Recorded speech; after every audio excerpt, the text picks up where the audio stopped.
The following podcast contains movie spoilers and mature content, including graphic descriptions of violence. Listener discretion is advised.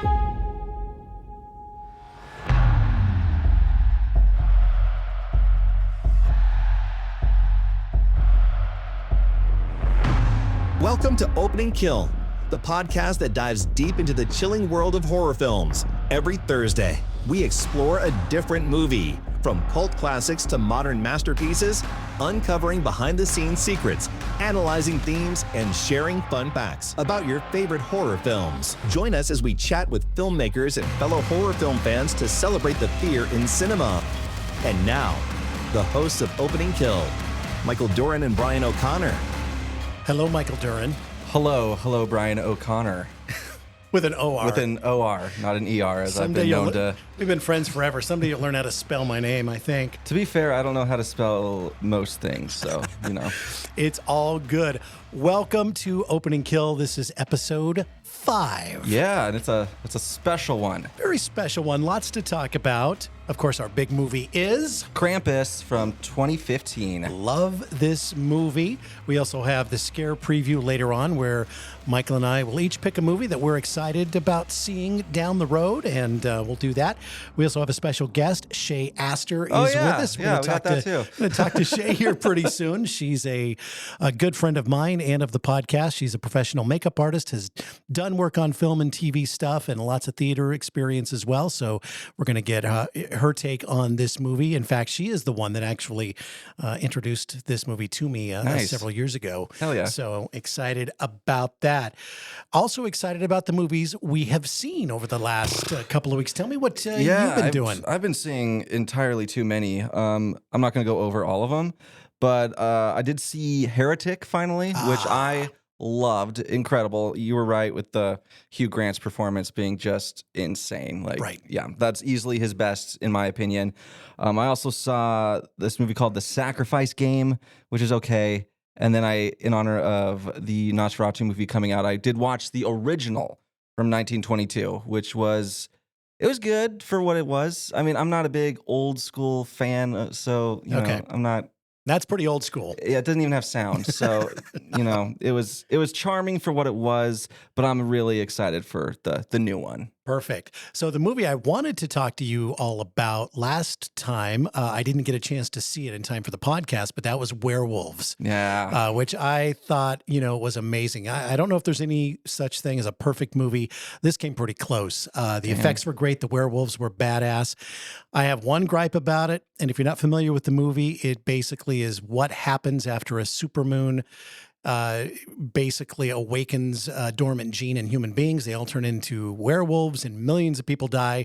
It fast forwards to the next year when another supermoon is about to come out. And so everybody is trying to get ready for it. It's very Purge-like in that way.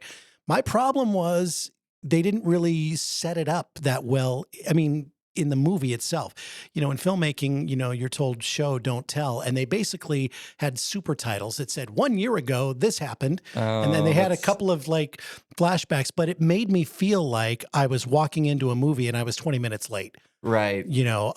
But I think they could have taken a little more time to set up what happened a year previous. But also on the other side, I mean, they did jump right into the movie and it catches you right away with what they're doing. Could that be a budget thing too? Because I know it had a pretty small budget. It could have been, I suppose, but I would have liked to have seen more of what happened a year previous. Right, totally. But no, I thought it was a very good movie. I mean, everything was great about it. I also saw Y2K. It's one of those dark comedy horror films, more in the vein of a Tucker and Dale type thing, or Shaun of the Dead. Fred Durst from Limp Bizkit is in it. I didn't know he was in it. He made the entire movie for me. And in front of us, there were some definite Bizkit fans, and there was a lot of inside Limp Bizkit humor. And they were getting every single joke, and it was pretty funny. But I enjoyed it. It just, it wasn't quite what I was expecting, but it was a fun little, horror comedy film. So any film that has Fred Durst is worth seeing. Yeah, I think so. What is I that, think like so. grand total of 2 films? Yeah, something like that. And I wanted to see The Substance because you told me how good Yeah, it it's was so with good. Demi Moore. I subscribed to, I think it's Mubi, M-U-B-I. It's one of the streaming services. Signed up for a free trial so that I could just watch it real quick and cancel the trial. Turns out I got pretty busy last week. Didn't get a chance to watch it. Got billed for the for the subscription. So now I've got another month to watch it, but I will report back on that. Yeah, you need to get on that. As well. Some things happening out there in the world of film that I am so excited about. This is by no means breaking news, but it's, in my opinion, huge. Jennifer Love Hewitt has signed on to reprise her role as Julie James in the upcoming, still untitled fourth film in the franchise. She'll be joining Freddie Prinze Jr. as the only other original member. The film also stars Madeline Klein, Sarah Pidgeon, and Tyreek Withers.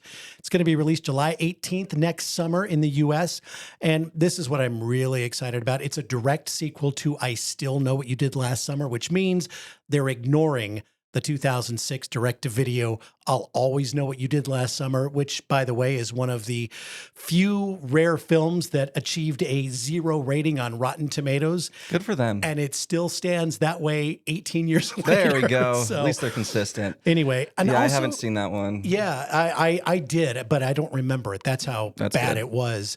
Something I want to talk to you about, maybe you know about this. Sarah Michelle Gellar was on set for the new summer movie, and she took a picture of one of the actors' chairs where they have their names on the back, and she posted it on social, and she got in trouble by the producers because they had not released anything from the set.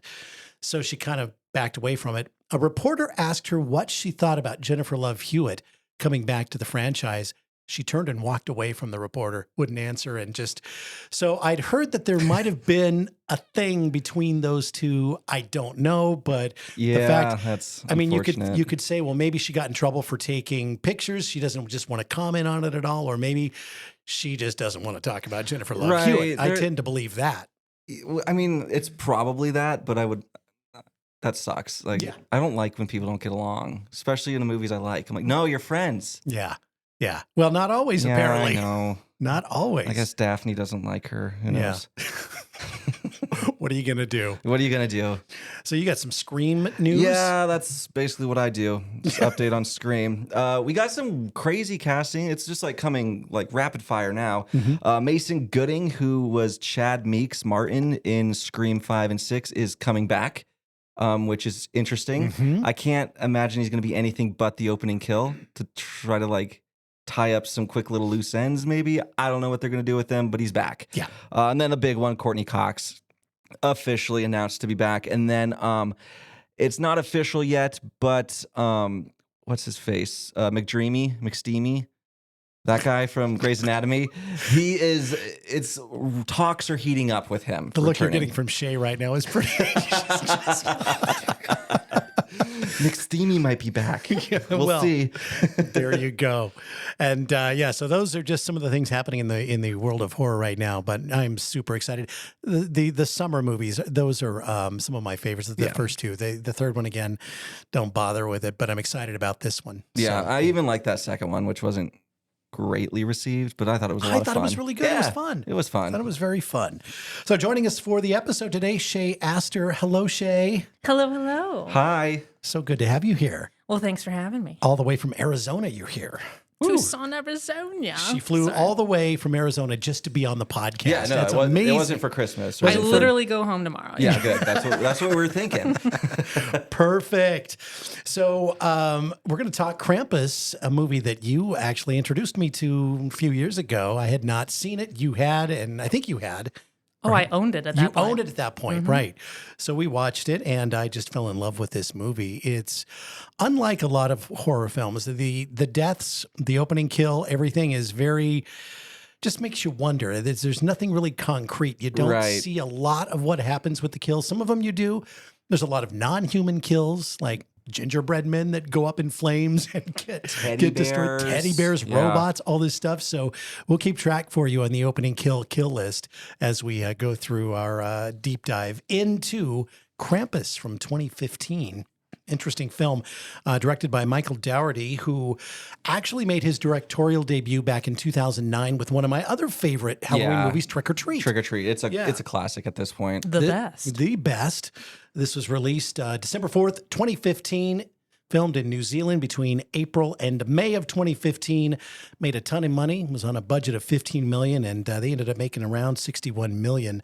And as I said, a lot of non-human kills with just things you wouldn't expect to see in a horror film, even a Christmas horror film. Right. But they did it very well. They did. Everything looks fantastic. Thank God for Weta, honestly. Yep. Is that why they filmed it in New Zealand? Is to have access to Weta? Yes. Because Weta is kind of like the top dog. Yeah. Like Lord of the Rings. Like that's all you need on your resume to be respected, I think. Pretty much. Yeah. I mean, I wish I had it on my resume for sure. Right.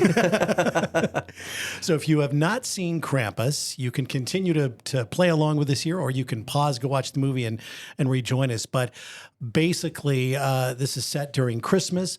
It follows the Engel family, who, after a series of conflicts, inadvertently summons Krampus, who is the ancient spirit of Christmas punishment. Kind of a monstrous counterpart to Santa Claus. Krampus arrives with a terrifying entourage of demonic creatures threatening to ruin the holiday season. So the family has to fight to survive as they are trapped in their home, struggling to find a way to reverse the curse before they fall victim to the creatures' wrath. So lots of fun things that are happening here. And it's very well cast. Toni Collette is in this. God, I love her. David Koechner, who has been in so many things, including, he was Todd Packer in The Office. He was also Uncle Earl in Hannah Montana. That's right. Can't forget Hannah Montana. How dare we not mention that? We have to. Absolutely. Adam Scott is in this as well. Did you ever see that awful Piranha movie? Yeah. Oh, He's yeah. in that. That's true. That is true. Well, I think so is Todd Packer. He's in the second one. Oh, he could be. Piranha 3 Double D. I think it's just Wow. 3D there, buddy. Yeah, No, 3D. the first one's just 3D. The second one is 3 Double D. Oh, my God. You I might wish be I was right. joking. I wish I was. No, I don't think you're joking. No, I'm not. I think you pretty much have it it's there. the classiest film series of all time. Oh my gosh. So this thing starts out just before Christmas. We've got the Engel family, which includes the parents, their daughter Beth, their son Max, and Tom's mother Omi. And they're getting ready for the holidays. Max still believes in Santa Claus and writes him a letter. And then the Clampets roll into town because it's Sarah's side of the family. We also open on this hilarious we gotta talk slow about this. motion Black Friday scene. Yeah. Where everyone's just losing their minds over the latest products. And I love how it's all in slow motion. Yeah. It's very whimsical. Very much so. All the violence. That's 2 films now that we featured in December where there's like a Black Friday trampling. I know, yeah. The same thing happened in, what was the other one? Thanksgiving, yeah. That one was a little bit more bloody. Yeah. This one isn't. This one isn't bloody anywhere, really. Not really. It's more suspense. Right. My favorite part is there's a nativity play going on in the middle of this superstore for some reason. I mean, don't all superstores have just They should. a stage? I would love to have a stage in every superstore, but this one also has a smackdown because Max is really giving it to some kid. He really kind of is. He is. This kid might have some anger management problems. Oh man. Well, the family certainly doesn't help. So No. his mom's side of the family shows up, and that's David Koechner and his family. And so they show up. It's Linda, who's the sister to Max's mom, his aunt, her husband Howard, David Koechner, and their children Howie Jr., Stevie Jordan, and baby Chrissy and their bulldog. How that they forget baby Chrissy in the car They do. right off the bat. They So do. you know what you're in for. You're like, okay. My favorite character, though, in this entire film is Aunt Dorothy, who was not expected to show up, but they brought her along. And Toni Collette, her character, is just like, what are you thinking? I Bringing her? love Toni Collette and hers energy towards each other. Yeah. They cannot stand one another. No, they can't. The crazy eyes. Oh. Oh my God. Her facial expressions are iconic. It's fantastic. She's a queen. She really is. She really is. So the family shows up. And when they show up, just a side note, the whole goddamn house shakes when his Hummer rolls up. Oh my God, For no yes. reason. It's Yeah. like, oh, here's Howard. Yeah. Hummers roll into town. What was the Hummer's name? It was Lucinda. Lucille, I think. Lucille, I think, is what it was. Yeah. He named it. Hot name. Hot name. Absolutely. Yeah. If that's your name, it really is. We're not joking. It's really hot. Okay. So we move on. And Max wants to kind of maintain family traditions, but there's so much tension with the relatives that Christmas spirit kind of goes out the window at this place. His cousins steal his letter to Santa and read it aloud at the dinner table. And this was kind of an awkward part of the film. Where's the parents? The parents are just sitting there letting this happen. Yeah. And I'm like, are you kidding me right now? They don't say anything. They do not care. Yep. Max's face always kills me when he's just like sitting there so sad. I know. So it's very depressing. It's bad. It really makes you hate those two sisters. Oh my gosh. I know. It really does. I mean, thank God for Aunt Dorothy and the comic relief because she does bring that to this film. We needed her. Definitely. So, things kind of progress a little bit. They're having dinner. Max ends up, getting up from the table, running upstairs in tears. He's got his, he has his letter. He got it back. He did get it back. And then Dad, played by Adam Scott, comes up to kind of console him and try and tell him, they're only going to be here. They're leaving the day after Christmas or whatever. So just kind of, try to get along through this. And, they have a big discussion on what family is all about and all this. But Dad leaves and Max tears up his letter to Santa and throws it out the second story window and the wind takes it. Litters. And that is the turning point of the film because that's what attracts Krampus. Now, Shay, you did a lot of research on Krampus. I did. So tell me a little bit about this mythological figure, Krampus. Well, gosh, it's one of those things where you don't quite realize where he comes from exactly. There is no exact start date of when Krampus rolls into town. There's also a lot of debate whether Krampus means the big guy or all of the creatures that come with it. It was supposed to happen around the same time that St. Nicholas was coming to town. And it was about 12 different creatures, which I always think is funny because we have the 12 days of Christmas and things like that already still, in our society today. Sure. But yeah, for now, we'll just say the big guy is Krampus, not all of the other creatures, all of the elves and gingerbread men and robots and angels and all that fun all stuff. the fun little creatures. Yeah. Yeah. So fun. The interesting thing about him is he was always meant to be the opposite of Santa Claus. And it kind of made that thing of St. Nicholas gives and Krampus takes away, which they do mention in the movie. The funny thing is he's referenced in so many other little things throughout kind of history, mostly on postcards in like the 1860s. Literally just would show a little picture of Saint Nick and then also this weird looking goat man right next to him, just ready to whack you with a little birch tree, which is funny. They reference it also in The Office, which I always love. There's like the Dwight. Yeah, Dwight, he does like, what is he? He does Krampus and this other weird little thing. It was the German version of it. Mm-hmm. What's his name? Oh gosh, Belschnickel it's Belschnickel or something like that. I think that might be it. Okay, I think it is Belschnickel. Some weird, yeah. Exactly, yeah. Where it's like the whipping with the birch tree is a common thing that Krampus also does. Funny enough, I just watched Red 1. I did too. Okay, did you like it? No. Oh, okay, I did. I thought it was kind of fun. That's okay. It wasn't great. Like, I'm not going to say it's like this is a good movie, but it was like a fun little holiday one. But Krampus was kind of weird in it. Yeah, it was like, who is this movie for? Yeah, no, that's fair. Yeah. But Krampus was in it, and they did a great design on him, too. He was cool looking. I liked how he looked, which was important.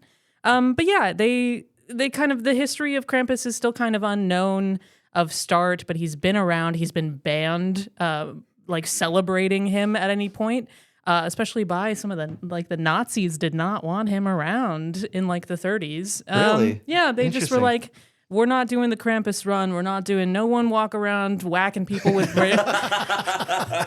I mean, that's where they draw the line. Yeah, Come on. Right there. Stop it. That's like propaganda, and we don't play with propaganda. But yeah, I always think though my issue with Krampus is because there's so many different stories of whether he was a pagan tradition and then brought into Christianity, things like that. You get into religious stuff. There isn't like a known answer. Mm-hmm. So it kind of makes it feel like a little bit of a a creepypasta character. That is kind of weird. Like usually you can find a definitive beginning of a character or a creature or whatever. So the fact that he doesn't really have one, Right. is But he it also real? makes Like- it magic. It does. you I kind of know? like that. Yep. That's fun. It is Yeah. fun. It But is fun. I always love the idea of Krampus because sometimes children do need to be punished. Yeah. They do. I They love do. the images of him, and it's like super old school where he like is picking children up and like throwing them in his backpack. I think he kidnaps kids. I Right. don't know. Yeah. The Krampus in this film, you don't get to see him up close until towards the end. And now you've done makeup and you've done some of this stuff. What did you think? I thought it looked fantastic. Oh man, when I first saw the movie, I didn't realize at first that like the face was supposed to be another mask. Yes. Okay. That was my big holdup when I saw it at first. I'm like, why is he like frozen? It looks Like- fake. Yeah. Yeah. Like just his mouth agape, and yeah, I was like, what is this? But recently I read where it's like it's a mask. I'm like, oh, that makes sense. Okay. Yeah. Exactly. Yeah, and we yeah. just go, oh yeah. Yeah. And if you look really closely, they did some really great details, but you don't get to see it unless you watch the movie, I think, a few times or pause at the right points. But like he has like two sets of teeth. Like there's the mask teeth, there's teeth behind there. Right. And then there's also things like, yeah, his eyes, there's like extra sockets there as well. And it's such a cool design. I actually got to work on a really cool haunted house that they're still doing up in Washington. Where they do like a Krampus themed Christmas. Ooh, That's thing. cool. And I got to help make the mask, and we did a similar looking one, especially the horns. Oh, I love good set of horns. Yeah, his like are a- pretty sweet. It's like a good set of boobs and a good set of horns. That makes What more it. could you want? That's all you need That's right all there. you need. That's all you need right there. So we continue on with the story of Krampus, and there's a blizzard that happens and basically engulfs the entire town, causes a power outage, and then Max's teenage sister Beth decides she wants to go out and get to her boyfriend's house and see him, and that's when she sees Krampus on top of a house. This is a sick scene. This is pretty interesting. Yeah, Just and like it's- dude's got hops. he does He's because just now running rooftop to rooftop. rooftop to rooftop running, and she's running away from him. And then at 25 minutes and 15 seconds in, Opening kill. well, sort of. Again, it's something that happens before, but this is when we first see the results of it.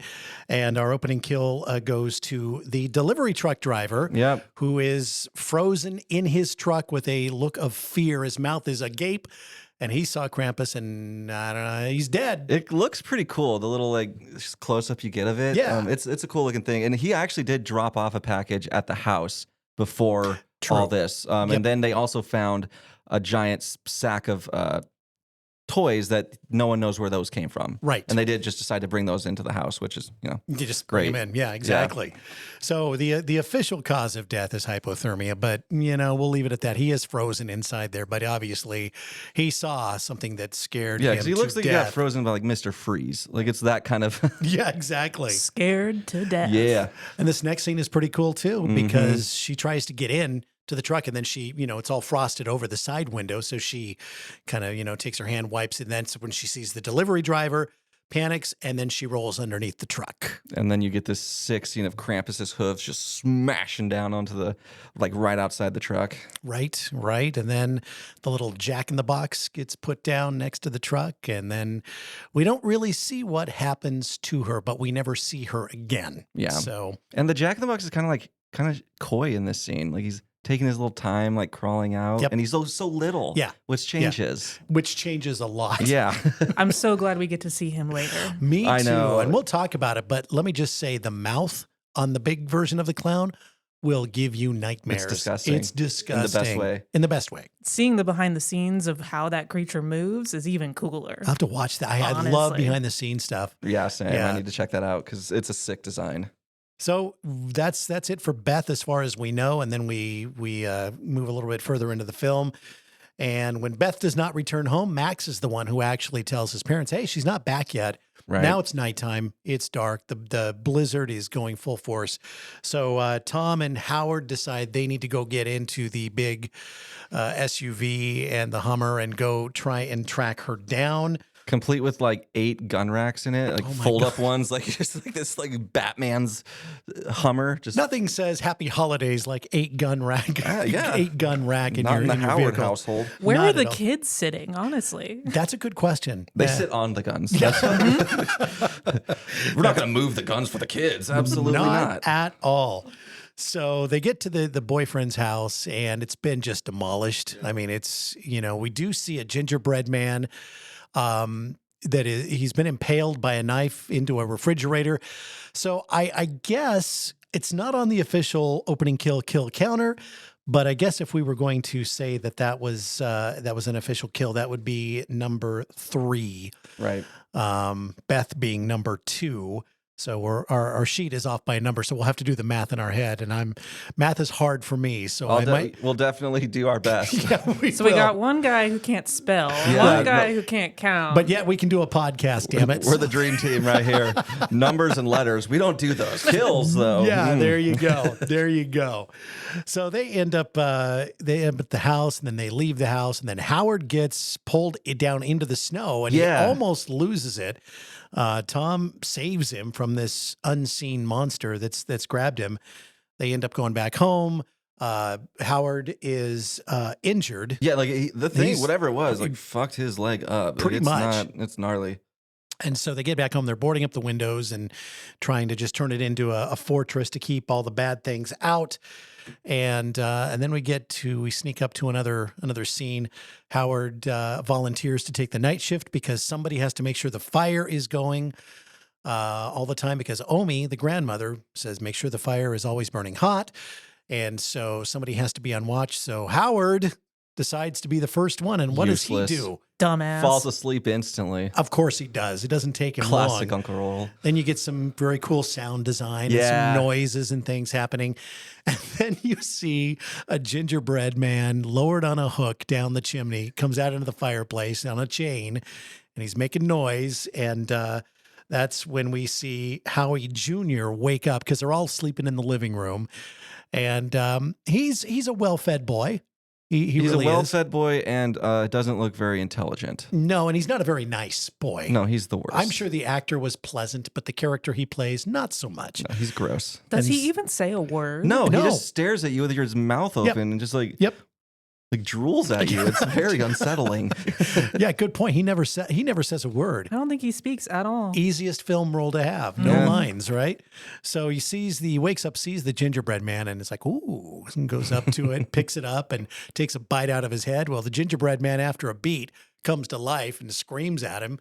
And then he takes off, and this gingerbread man like flies around him, wraps him up in the chain, and then something pulls him up. Boy, something pulls him up the chimney. All the adults wake up. They try and grab him and try and get him, back down, and they lose that battle. And they also end up kicking a log that then falls out and burns the whole tree up. That goes up way too quick. Yeah, it does. They're not watering it. It was clearly. a very dry tree. Fire safety is a real thing, guys. Seriously, that's why I have a fake tree. It's for There this you very go. reason. Absolutely. So we're going to call Howie Jr. kill number 4, dragged up the chimney. Oh, With darn. a chain. Bye, I know. Howie. Bye, Howie Jr. So that is that. So now everybody is in full alert mode. Right. Omi explains to everybody that the creature hunting them is Krampus, and explains what Krampus is. And this is the dopest ass scene in the whole movie. It's a flashback scene. Yeah, and but it's like done in like kind of like stop motion animation. It looks amazing. It's beautiful. Really does. It really does. So Omi talks about her experience as a kid and what happened with her. And it's very interesting because you do see more of a history on Krampus, and it kind of brings everything into light. And the adults not really sure what to think right at this moment until the next scene when things really start to hit the Well, hit as the soon roof. as she's done telling her beautiful tale, Howard instantly just chimes in with, "Look, that's some fairy tale bullshit." Exactly. So basically now they're hearing noises upstairs in the attic and things running around. Turns out we have all kinds of things coming to life here. We have gingerbread men. We have a toy robot. We have Like a teddy cherub bear, thing. an angel, Yeah, that thing is which is gross. all of these things are creepy, and their mouths are all very creepy. Yeah, that is true. Like all of them have a nasty set of mouths on them. Yep. Not something you want to be consumed by. Right. So Jordan and her sister go upstairs. Those are the two kids of. Fun fact, by the way. Yeah. One of them is actual sisters with Beth. Yeah. Like they're actual Yeah. real life sisters. That's right. Yeah. That's right. Yeah. So it's Jordan and it is Stevie. Yep. Those are the two. I don't know if they're twins or not, but they're the two sisters. Yeah. They're And- looking and- for like a bathroom or something. Is that what they're doing? They're going upstairs looking for something, and they hear someone calling out for Jordan, Mhm. calling her name, and they turn around and they go up into the attic. That's when we really get to meet their clown. The clown. Their clown. And we saw the small version of it. Well, it's a little bit bigger now. Yeah. It's Just a little- bit. Has been eaten. Yeah, it has been snacking. And so Jordan gets taken away and consumed by this thing. But you see him like mounting down, like her little feet descending into Yeah, his throat. that's all you see. Yeah. Are the shoes going down. Almost you know. like how a snake devours something. Yeah, That's it's exactly very what it is. snake-like. And It's it looks very snake-like. Yeah. And then it ends up crawling away through the ventilation duct. And this thing is not small. It's a good size. No, it's massive. And Yeah. just how this thing like little like shimmies kind of through the vents is, if it wasn't so terrifying, it'd be borderline adorable. Right, exactly. So Exactly. it's super cool. They actually have 3 people inside that suit. Really? There's someone up in the head Okay. controlling, and then there's someone in the middle that their job is literally just to undulate, I could do that job. Yeah, no kidding. That'd be and then fun. someone as the tail, and like their head is the tail part, and they're just doing the almost like. So their head's in the little box. Mhm. Okay. It's actually really cool to see the, like I said, behind the scenes part. But when you're watching it in the movie, oh, It's great. Like that's sick that there's 3 people in that. Yeah. So basically now the family is in defense mode and they now have to fend off all of these other attacks. In fact, the next 3 kills are gingerbread men, and 2 of them are by Howard. He's in the kitchen, and remember he's got a bum leg, so he's not very mobile here. Right. So And they're we- shooting him with a nail gun. that is my favorite scene. I know we wait until later to talk about our favorite scenes. I'm going to tell you now. My favorite scene is the nail gun scene. There's 3 of these gingerbread men with a nail gun, and they nail him in the leg like multiple times with these nails. Yeah. And so he takes his shotgun and he shoots the counter, and it blows up, and they catch on fire. One of them, it actually completely the flames consume it. The other 2 are doing the stop, drop, and roll thing, and they put the flames out, and then they charge Howard, and he's able to get one more shot off with a shotgun and blows one of them away, and then he's out of ammo, and so that third one is coming at him, and he closes his eyes. And then nothing happens, and the camera pans back over, and Rosie, the dog, Rosie, the best character. Good dog. Yeah, what Has- a good sweet baby. has eaten that last gingerbread. So credit goes to Rosie, the bulldog, for that kill I there. love Rosie. So that was, She was played by 2 dogs. yeah, One of them was called Thor. really. Yeah. Well, there you go. Yeah. Well, the gingerbread men account for kills 6, 7, and 8. One of whom was voiced by Seth Green. That's right. Like I couldn't tell you which one it was, No. but I guess technically Seth Green. Seth Green got a credit for being one of the voice, of the elves. Then we have that robot that attacks, and I think that's the one that stabs Adam Scott's Yep. character in the back. Yeah, that thing was gnarly. Oh, it was gnarly. Like And has then- little, basically kind of look like little scissor hands. Mhm. And then we get And his wife blows that away with a shotgun. and we get who else gets attacked? So does not Marissa Tomei.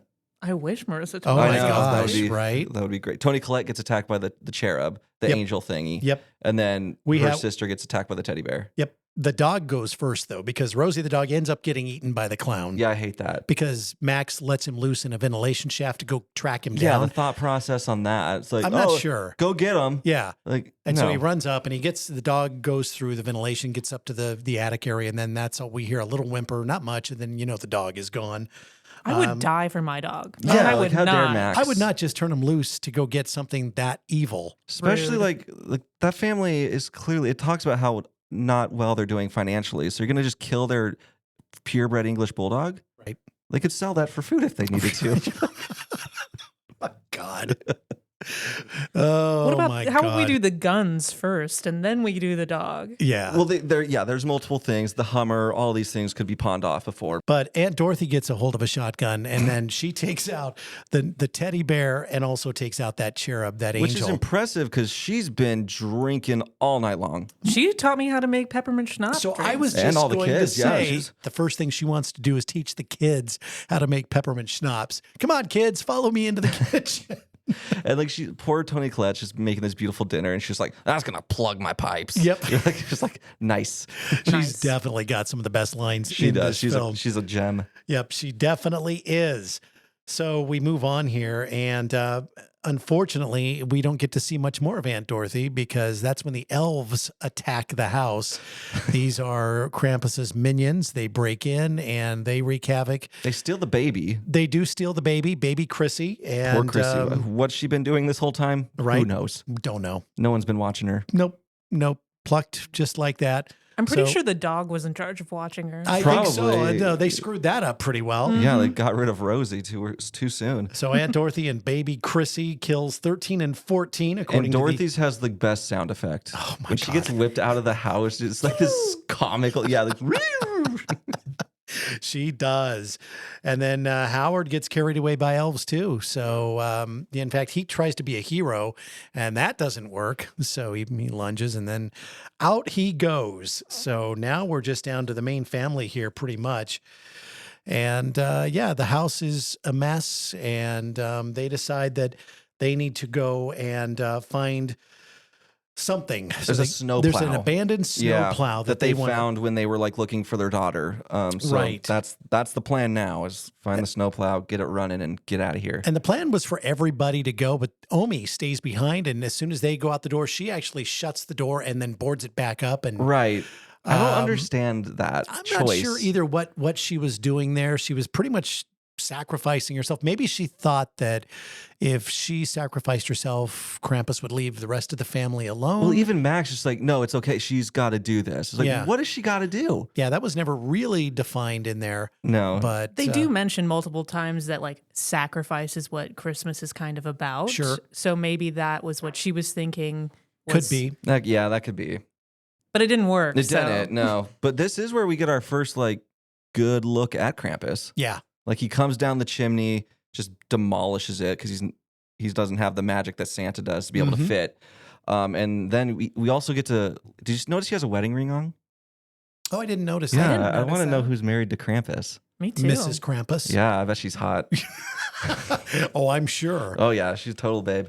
But yeah, this is where we get that first good look at him, and it's like you were waiting the whole movie. You're like, okay, finally we're gonna get to see this dude. And at first I was kind of like, but now I really just love the design. Yeah. Yeah, Agreed. it's a great design, and he's very creepy, and yeah, that mask thing that was a pretty cool. I didn't even realize that either. So It's yeah. a cool touch. Yeah. But yeah, then we get she basically just stares him down, and then he just opens his big old sack and all of the toys. just Let's figure out. Let's talk about what sack he's opening, and that would be his sack right. of toys. Okay, Yes. Be a Yes. very different, a gruesome whole moment. different movie right there. I kind of want to see that movie now, though. Oh no, you don't. No, you don't. But yeah, then the toys just like they launch Yeah. out and then yeah, she's done. she's done. I do love when they film in the house after like it's been broken into and the fire goes out. They film it in freezers. It said online. I don't know if that's fully true. It did look more like some of the breath was edited in. Right. But if they were filming in freezers, oh, Oh man, what these guys did. I know. I know. Impressive. Pretty crazy. So Omi is kill number 16. And then we're all outside. The whole family is going after that snowplow, and they find it, and they make sure they get the kids in there first. But we have some more deaths along the way here. Yeah, it's rapid fire right now. Like Yeah. people drop like flies right now. Basically, Tom and Linda are sucked into the snow by Krampus.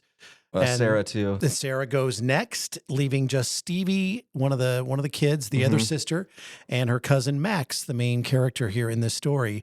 And they are in the snowplow.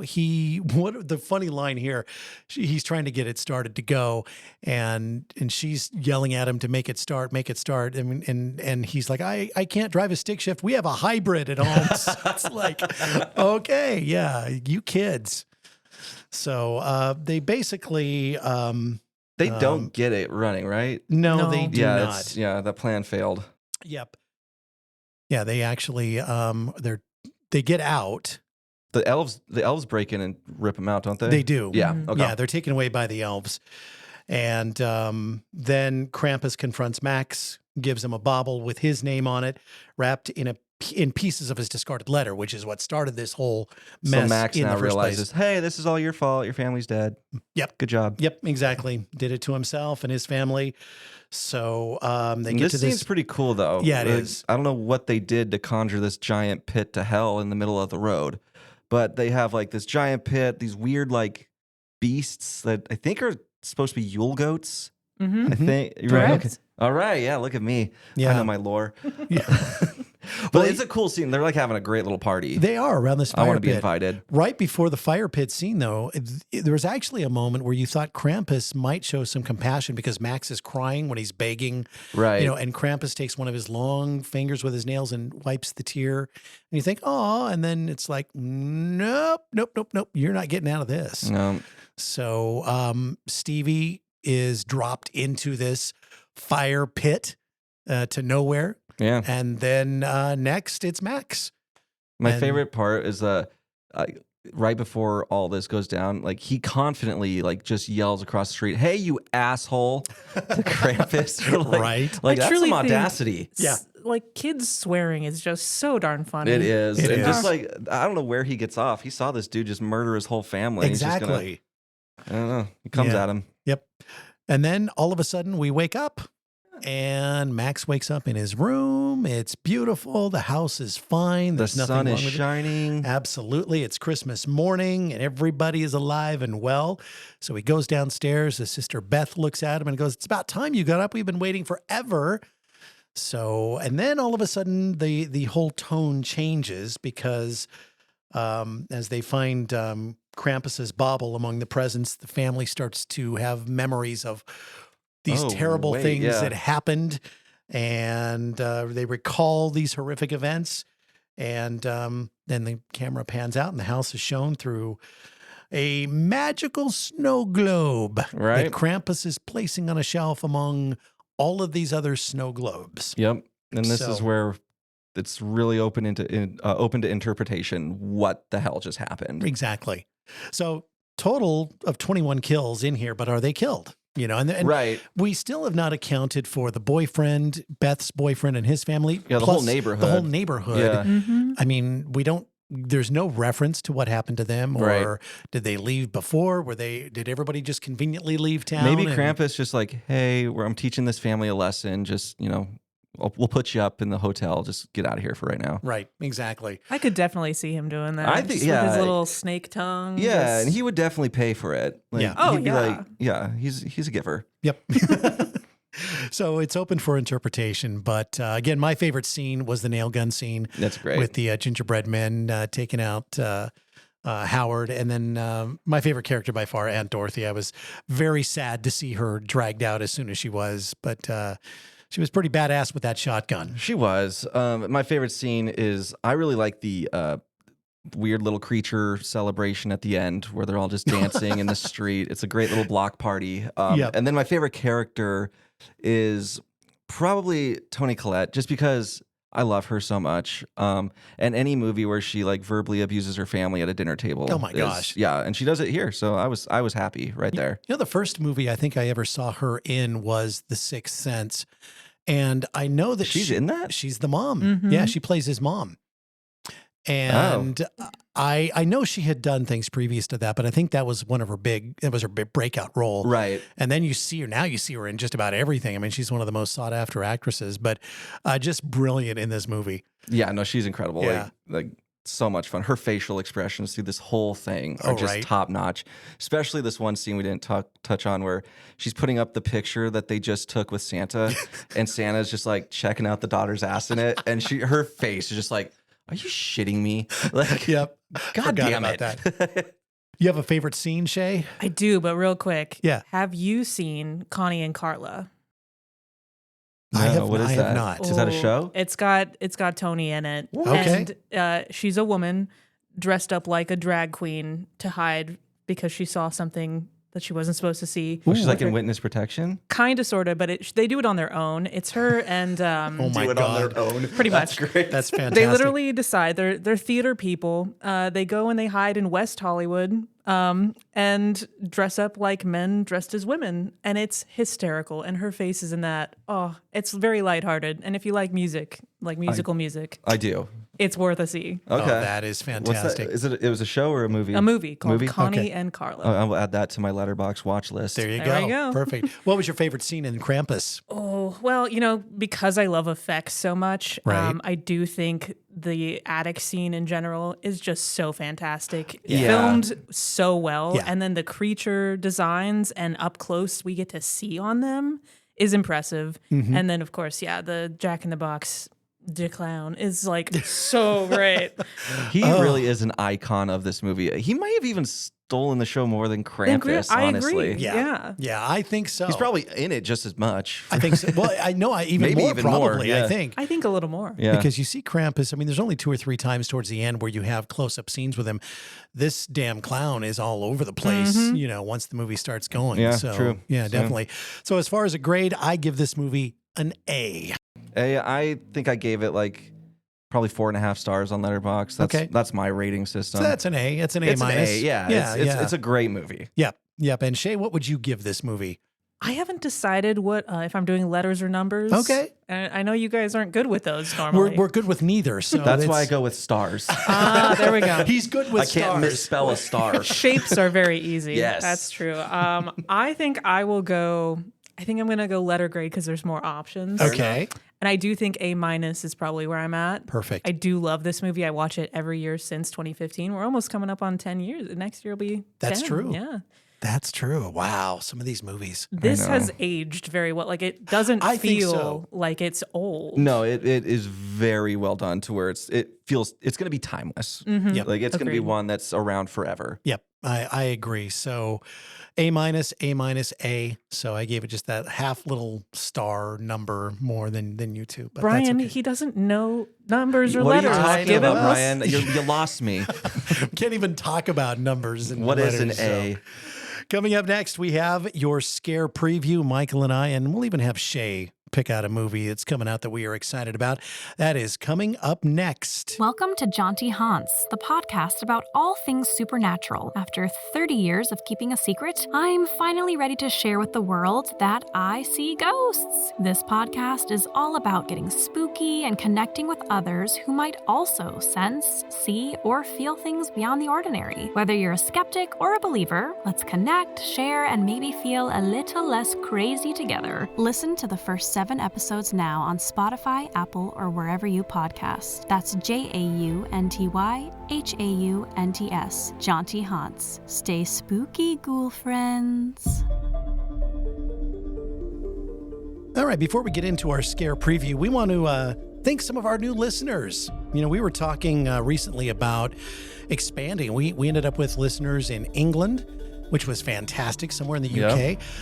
We also picked up listeners in Vietnam. We picked up listeners in France over the last couple of weeks, and Ireland, which I'm super excited about. It's the land of your people. I have a bottle of Jameson literally sitting right next to me, and that is fantastic. Yeah, So- no, it's exciting to know we're expanding more and more. So thank you to everybody. Make sure you continue to tell your friends and family about us and subscribe and like and all that good stuff. I'd like to add how great your guys' Instagram has been recently. Oh, thank you. You're doing Thank a lot you. of the 25 days, is that correct? Yep. Yeah, it's Michael. 25 Days of Christmas Horror. Yeah. That's why I've been watching entirely too many, because I realized once I started, I haven't seen 25. Christmas horror movies. So I've been pumping You're them gonna be out. searching. Yeah, I was. I've been scraping the bottom of the barrel. You know what's That's so interesting? great. What's interesting though is I guess I forget how many horror themed Christmas movies are actually out there. Not There's all a of lot. them. Not all of them are good. No. Some of them are terrible, but there's some really good ones out there too. So, yeah. Absolutely. So we got some new movies that are coming out here in the very near future that we want to talk about. What is yours, Michael? So I'm very excited for Wolfman. Not the Wolfman, it's just Wolfman. It's directed by Lee Winnell, who did The Invisible Man from a couple years ago, and I thought he crushed that. And this was originally written for Ryan Gosling to be the Wolfman, which he did end up backing out, which I was kind of bummed. But it's still got a really good cast. We've got Julie Garner, Christopher Abbott, Sam Jogger. So it's going to be a good one. It looks like it's taking on a different take. It looks more of like a sickness, an infection, as opposed to like an actual wolf. But I'm excited to see the take on it. I'm all for rebooting the Universal monster movies. Sure. So I'm excited. This one comes out, I think, next month. Perfect. Mine is a very interesting looking film. They have not actually given it a specific release date, just early 2025. It is called Death of a Unicorn. It stars Paul Rudd. Jenna Ortega is in this, and several others here. Téa Leoni is in it, and it looks very, very good. Basically, Paul Rudd plays Jenna Ortega's father. They're on their way to a crisis management summit for Paul Rudd's company with his boss. They hit a unicorn on the way there, and they bring it with them. As one would. And his boss has these scientists working for him, and they try to uncover the secrets, and they think that they're going to be able to exploit this creature. Then they realize, we did something really bad, and then bad things start to happen. Again, no actual release date, specific date, just early 2025. But I'm definitely looking forward to it. Richard E. Grant is in this too. He's a brilliant British actor. He's been in so many things. You'd recognize his face if you don't recognize his name. But excited about Death of a Unicorn. That one looks hilarious. Yeah. Do you have one, Shay, that you might be looking forward to? Oh gosh, there's so many. I mean, I love anything to do with the Conjuring series, but you guys are probably going to talk about that later on because it's coming out probably in the summer. Point. I would think. So I'm going to add a new-ish kind of one. I don't know if anyone's a fan of video game stuff, but Resident Evil was one of my personal favorites. And they made the movies, which a lot of fans didn't immediately love. Right. But there is, George Romero did Resident Evil that never got fully made. So they're making a documentary with the little pieces that they have and talking about how it was almost fully made and then the project was completely quit. So it's kind of fun to learn a little bit about things that didn't actually get put out when they probably should have. Right. Well, and we'll at least get to see some of it now, which is kind of cool. Exactly. I hate when they do that, when they just scrap a project that's basically done. It's so silly. Yeah. Especially Romero does great work. Yeah, It'll be exciting. people are going to see him. That's silly. So we are going weekly with this podcast starting next week. Yep. So you're listening to this right now, the day after Christmas. Right. And next Thursday, we won't make you wait 2 weeks. Next Thursday, we will be back with another episode. And it's a movie that you have been waiting for, that you have been talking about, that just opened yesterday on Christmas Day. Yep. That movie am is so excited. We are going to be going over Nosferatu. Yeah. Cannot this wait. one looks so good. Yep. I'm excited. Yep. Yeah, that is the big one that we are going to be discussing next Thursday. So join us for that. And again, please subscribe to us. Follow us on all the social medias. We're on Instagram and Facebook. Tell all your friends about us. We're on Spotify, Apple Podcasts, and wherever you listen to your favorite podcasts. But again, just like and subscribe and continue to support Opening Kill. Thank you, Shay Astor. Yes, Yay! thank you. Thank you for coming on. We appreciate having you. This was way too much fun. We'll have you back. Definitely. Yeah, we definitely will. Definitely. So that is it for us. You can email us. Our email address is openingkillpod@gmail.com. If you have any questions or you want to suggest a movie for us to cover, please let us know, and we will look at that.